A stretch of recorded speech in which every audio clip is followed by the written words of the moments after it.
So I'm Marco Winters, I'm Head of Animal Genetics at AHDB, and in my day job I'm responsible for the delivery of all the genetic and genomic evaluations in the UK for the dairy cattle. So all the bull proofs you see in the catalogues and the genomic test results that maybe if you're genomic testing that you're getting back. My team will have number crunch that and put it out there. And the reason we're really passionate about this is because we do believe that the impact of genetics is tremendous, and I guess we really need to put the tools out there for US farmers to be able to tap into and make sure that you can breed the animal that you're going to be needing going forward. And what we are doing in the UK is pretty significant, and I guess for quite a few countries around the world, we are the envy in terms of the uptake of some of the technology that has been made available or is available to us today. And there's no better example of that than sex semen, probably. Sex semen has been around now for about 20 years, but the uptake of sex semen in the UK is second to none. We are definitely world leading in terms of uptake. When I put the slides together a couple of weeks ago, at the time we estimated 75% of semen sold was sexed. Well, actually, as of last week, we've updated statistics, and it's now 84% of all dairy semen is sexed. And for the Holstein breed, that's 88%. So we're almost exclusively now using sex semen when it comes to breeding our next generation of dairy cows. But what that also means is there's great opportunities, because what we can now do is identify the very best females to breed from, to make sure that we are only breeding from the best to generate that next generation of elite cows. Genomic tools can really help us to identify those best females, and it's not a new technology. On bulls, we've been using it for about a decade now, or just over. 70% of all the semen sold in the UK is from these genomic young sires, so these are only proven based on their DNA information. But that exact same technology we can also use for the female testing. And today, around about 20% of all female calves are genomically tested. By the end of the year, we probably estimate that to be close to 25%. The uptake is tremendous. This morning, we distributed results again to about 250 dairy farms in the UK. So every Tuesday, we update with new genomic tests that have come in to make sure that the youngest calves and the youngest generation, we can identify and inform farmers of which are the ones to rear, which are the ones to put to sexed, and which are the ones to put to beef semen. And the impact of genetics is tremendous. We've now got about 40 traits to select on, so we can really tailor make that animal that we want for the future. It's no longer just picking one or two traits. It's really a whole range of traits, going from production traits to survival, fertility, udder health, lameness, calving ability, feed efficiency. All of these traits we can measure, we can breed for, but it also becomes quite challenging of how we utilize it. And an example of the power of genetics is illustrated in this graph. And it's just looking at fertility versus milk production. And that's in terms of what genetics can do if we don't pay attention, but also how we can turn things around. I think is hopefully highlighted by this one. So this is looking at insemination trend data from 1990 up until 2023. We get about 1 million inseminations coming in each year, so we can track what type of genetics are being used on dairy farms.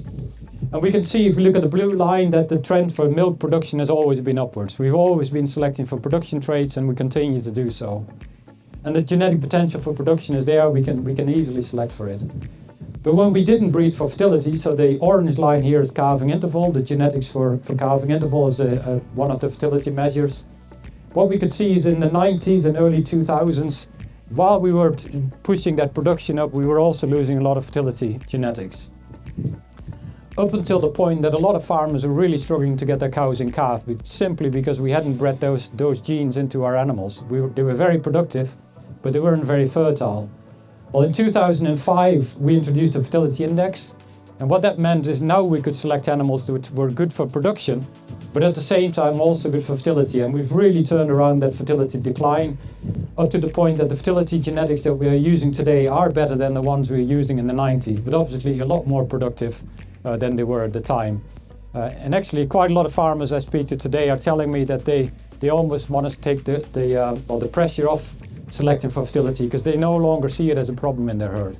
They're very productive cows, but the fertility genetics are such that we really don't need to put as much emphasis maybe as we have done in the past. Now, I'm not going to say we're going to immediately take it out of PLI, because it's still in there with about 17%. We still want these cows to get in calf regularly, and we need to make sure that we keep the genetics there going forward. But I think it does highlight very clearly how the ability to tailor-make that cow that we really desire for the future is possible now that we've got these genetic indexes. But with 40 traits evaluated, it also is sometimes a challenge to say, oh, what are really the priority areas for me to focus on? And that's why we've got 3 profit indexes. I'm showing you here PLI, the profitable lifetime index. As the name suggests, it's driven towards what type of genetics do we need to drive profitability. But we also have an ACI and an SCI, the spring and autumn calving index, because we also recognize that different systems require a slightly different makeup of genetics to get that cow to suit the system. But crudely, all of them will have about 1/3 production and 2/3 are driven towards driving down that cost of productivity and improving the efficiency of our cow. And Feed Advantage is a new addition and entered PLI in 2021. And this is all about reducing feed costs on farm directly. And that's through breeding a slightly smaller animal, because we don't need these cows to be as big as they are today. And having a smaller animal just means less maintenance feed requirement. To get that cow to mature cow size, we don't need to feed as much. But also for every day that she's in the herd, so we don't need to feed her as much just for that body weight. And if we can reduce that cow size while maintaining the production and fertility, and we can easily do that because we've got the traits, well, that obviously is a massive saving in terms of feed costs on farm. But then moving on to that, well, it's all good and well knowing these tools are out there, but how are you using it? Are you only focusing on bull selection, or are you also making sure that you are only breeding your very best females to the sex semen that you're now using? And that's where herd genetic report comes in. If you're milk recording, we make available a herd genetic report where we benchmark your genetics against the rest of the UK. We do that within breed or across breeds if you're in a block calving system. But what it then tells you, and I know you can't see the detail, but the highlighted blocks is where this particular example herd sits in terms of the ranking against the other herds. So the top 1 percentile at the top, the bottom 5 percentile at the bottom. And this herd has been doing quite well for a number of traits, but there's a couple of traits that it really does highlight some of the weaknesses that herd has been breeding. And fat and protein percent are the first 2 ones here, so the herd has been focusing heavily on volume, but not so much on components. Well, if you're in a constituents contract, that immediately highlights to the farmer, well, actually in terms of bull selection and in terms of which females I'm going to breed, identified through genomic testing, they should be able to lift that up quite significantly within the next couple of generations just by focusing on it. And similarly for maintenance, this herd has been breeding cows that are way too big, and essentially again that's a big cost on farm and easily addressed through better breeding. So having this snapshot of your herd, knowing where your strengths and weaknesses are, doesn't mean that you can tailor make the type of animals you're going to breed for the future by better selecting the bulls and by better picking the females you're going to breed from. So I guess my second take-home message today is have a breeding plan. Every herd and each and every one of you should have your own plan to say, oh, what are your ambitions? Do you know what your strengths and weaknesses are? And do you know for the next time you're going to buy semen, which bulls you're going to buy because they've got the traits you want, but also which females you're going to breed from because they're going to give you the traits you need. And it is very important you make a plan and also discuss that plan with your advisors, either who sell you semen, but also we've got a lot of vets and other advisors who sign up third parties for their clients. So you can sit down with your advisors and go through your genetics and make a plan for where you want to be. So very important to think about. And then going forward, well, where do we believe the genetics will have to be for the future? And essentially the 3 pillars of sustainability, people, planet, profit, will always come into it. Profit will always be a main driver. Without profitability, we won't have a dairy industry. So breeding for profitability through PLI, SCI or ACI are critical. We need to make sure we get those right genetics. Our consumer will want us to keep on focusing on health and welfare. So health traits will always be important, because we need it for the profitability of our herd, but also the consumer will demand from us that we look after the health of our animals. And then the third one coming in now is sustainability. So that's really all about environmental sustainability. How can we through genetics improve that sustainability? And that's what EnviroCow is trying to do. And EnviroCow is modeled around what type of genetics do we need if we want to reduce the carbon footprint of our national herd. It's a win-win situation. There's a very strong correlation between EnviroCow and PLI, and I'll describe to you in a minute why that is the case. But essentially, a lot of the traits that drive efficiency are good for both profitability and for the environment. So EnviroCow, an index that we introduced 3 years ago, like I said, with a view of what type of genetics are needed to lower the carbon footprint of milk. EnviroCow is about a third driven by production, a third driven by longevity, and a third for feed efficiency. So if we can breed cows that are productive, we still need that productive element in there for every day that cows in the herd are producing. We need those cows to live a long time, so we get as many productive lactations out of them as is possible. But also breeding better longevity means we've got fewer replacements on farm. And again, that means fewer feed costs because we haven't got as many young stock to feed.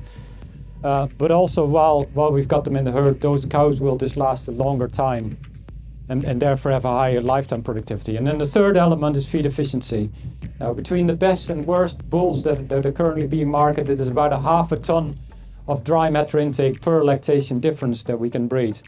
So if we can find those genetics who are able to give us that productivity and are able to live a long time but don't require as much feed, well, that definitely is a win-win for both the profitability and environmental credentials.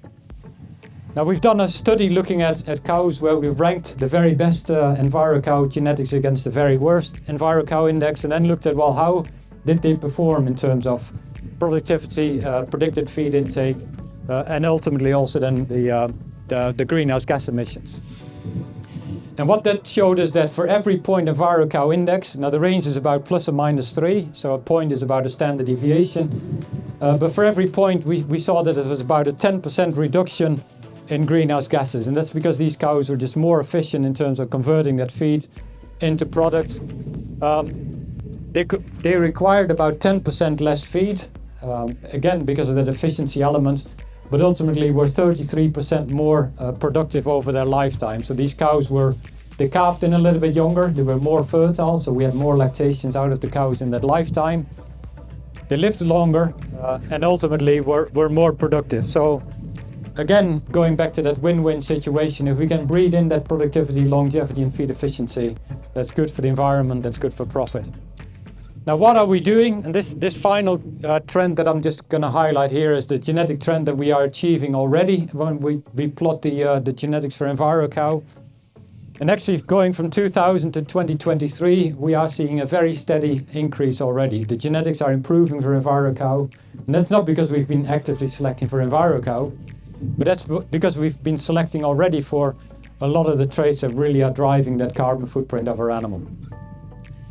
This trend already highlights that we are achieving about a 1% reduction in CO2 emissions for every year that we're breeding animals. And because genetics are permanent and cumulative, so they're permanent because once those genetics are in the herd, they will stay there for that duration of that animal's lifetime.